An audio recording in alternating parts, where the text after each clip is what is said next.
Hi అండి. ఈరోజు అయితే గ్రీన్ మూంగ్ దాల్ రైస్ అయితే చేస్తాను. చాలా బాగుంటుంది, హెల్త్కి కూడా చాలా మంచిది. మీరు కూడా ఒకసారి ట్రై చేయండి. దాని గురించి అయితే ఫస్ట్ ఒక మిక్సీ జార్ తీసుకోవాలి. కొంచెం కొత్తిమీర, అల్లం వెల్లుల్లి, 2 పచ్చిమిర్చి, ఒక చిన్న ఉల్లిపాయ వేసుకొని మిక్సీ చేసి పక్కన ఉంచుకోవాలి. నెక్స్ట్ ఒక కుక్కర్ గిన్నె పెట్టుకొని నెయ్యి వేసుకోవాలి. నెయ్యి హీట్ అయిన తర్వాత 2 లవంగాలు, ఒక బిర్యానీ ఆకు, ఒక యాలక్కాయ, ఒక స్టార్ పువ్వు, కరివేపాకు, ఉల్లిపాయ ముక్కలు కూడా వేసుకొని ఫ్రై చేసుకోవాలి. ఫ్రై అయిన తర్వాత అయితే 2 టమాటాలు అయితే కట్ చేసుకున్నవి, చిన్న ముక్కలుగా కట్ చేసుకున్నవి, అవి కూడా వేసుకొని ఫ్రై చేసుకోవాలి.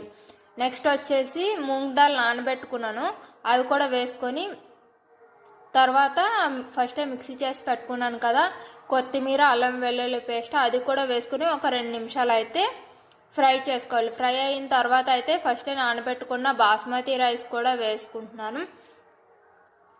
అన్నీ మళ్ళీ ఒకసారి బాగా మిక్స్ చేసుకోవాలి. తర్వాత అయితే పసుపు, తగినంత ఉప్పు కూడా వేసుకోవాలి. 1 గ్లాస్ బియ్యంకి 1 గ్లాస్ కొబ్బరి పాలు, 1 గ్లాస్ వాటర్ అయితే యాడ్ చేసుకోవాలి. అంతా ఒకసారి బాగా కలిపేసుకున్న తర్వాత కుక్కర్ మూత పెట్టేసుకొని 2 విజిల్ అయితే రప్పించుకోవాలి. అంతే అండి. ఒక 15 నిమిషాల తర్వాత అయితే కుక్కర్ మూత తీసుకోవాలి. చాలా టేస్టీగా ఉంటుంది. అంతే అండి, గ్రీన్ మూంగ్ దాల్ రైస్ అయితే రెడీ. మీరు కూడా ఒకసారి ట్రై చేయండి. ఎలా వచ్చిందో కూడా కామెంట్ చేయండి. ఇది చాలా హెల్త్కి మంచిది.